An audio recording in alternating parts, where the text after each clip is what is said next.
Pernah nggak sekalian lagi scroll sosmed, lagi nonton TikTok, kemudian juga lagi nonton live shopping, tiba-tiba kalian udah check out aja?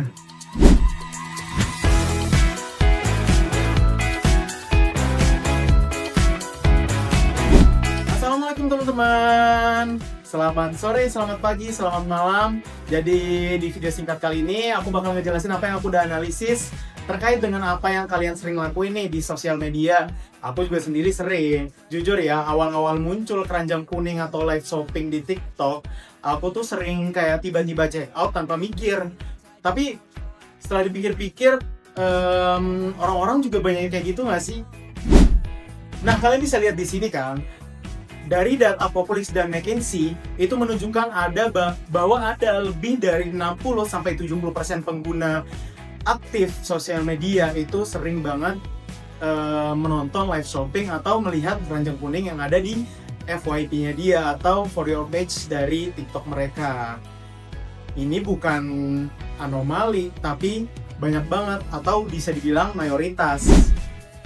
Nah, pertanyaannya, dari yang kita lihat di sini itu 60-70% pengguna sosial media yang impulsif tadi. Di sini sebagai mahasiswa ilmu komunikasi, di sini saya dan bersama teman-teman saya yang di atas ini akan menjelaskan tentang kerelevanan atau membedah teori dari TRA dan TPB. Apakah masih relevan dengan teori tersebut atau tidak di realitas sosial saat ini?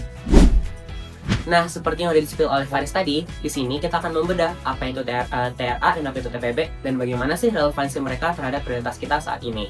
Nah, kita mulai dari TRA atau Theory of Reason Action. Nah, Theory of Reason Action ini berangkat dari premis yang sangat sederhana sekali, bahwa manusia itu adalah manusia ada yang sangat rasional, di mana kita itu berpikir dulu sebelum kita bertindak, ya kan? Nah, dari situ muncul 3 komponen. Yang pertama yaitu sikap. Sikap ini adalah kita kegiatan untuk mengevaluasi terlebih dahulu, apakah ini tuh bijak, apakah ini tidak bijak, seperti itu. Yang kedua ada norma subjektif. Norma subjektif ini kita berpikir, bagaimana sih tanggapan orang terdekat kita kalau kita beli ini, bagaimana tanggapan teman-teman kita, bagaimana tanggapan saudara kita, dan yang lain-lainnya. Dan ketiga yaitu ada intensi. Intensi ini adalah kita tuh polanya tuh linear banget. Yang pertama adalah kita tuh berpikir dulu, lalu kita berniat dulu, lalu baru kita beli, seperti itu. Linear kan? Nah, dari situ muncul satu variabel lagi, yaitu TPB. Nah, dari TPB ini muncul variabel Perceived Behavioral Control atau PBC. Nah, dari 3 pilar ini kita tuh jadi lebih bisa untuk memprediksi keputusan manusia secara lebih akurat. Kritik yang pertama, kelumpuhan variabel intensi.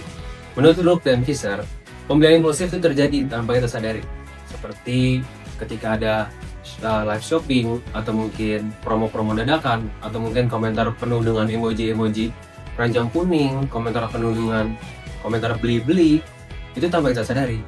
Tangan kita berjalan, lalu check out barang tersebut. Kritik yang kedua, itu adalah mutasi norma subjektif. Dulu, orang-orang penting itu adalah keluarga kita. Namun, sekarang adalah orang-orang yang berada di kolom komentar, seperti netizen atau hal lain sebagainya. Dan tekanan masa kini itu membuat kita menjadi FOMO atau fear of missing out. Tekanan dari FOMO ini adalah membuat kita menjadi membeli suatu barang atau suatu hal tanpa berpikir panjang.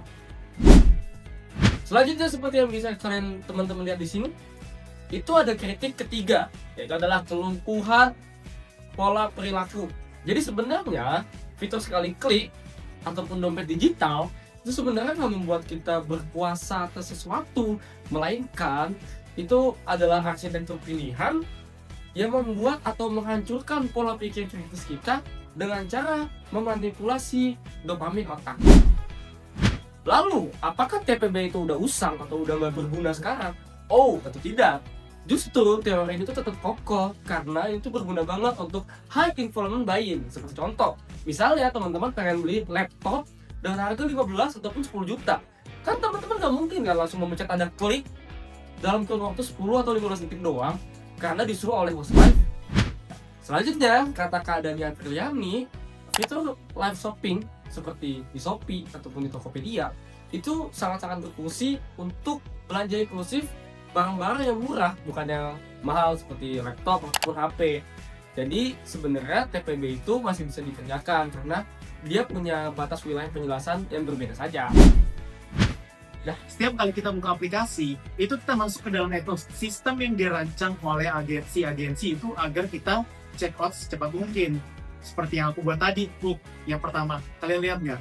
Nah, dari situ kita mulai tahu atau menjadi penasaran gitu. Jadi kita tanpa mikir, tanpa kita melihat sesuatu di dalam deskripsi yang ada di produk tersebut, itu langsung check out tanpa mikir-mikir.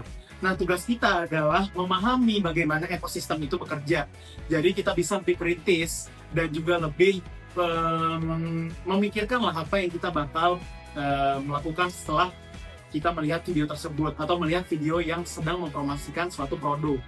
Nah, dari sini aku dan juga teman-teman aku tadi sudah menjelaskan bagaimana kita memahami ekosistem tersebut. Nah, aku makasih banget buat teman-teman yang udah nonton dari awal sampai akhir video ini. Semoga kalian bisa terbantu dan juga bisa berpikir kritis tentang apa yang kalian sedang lakukan di keseharian kalian. Makasih ya teman-teman.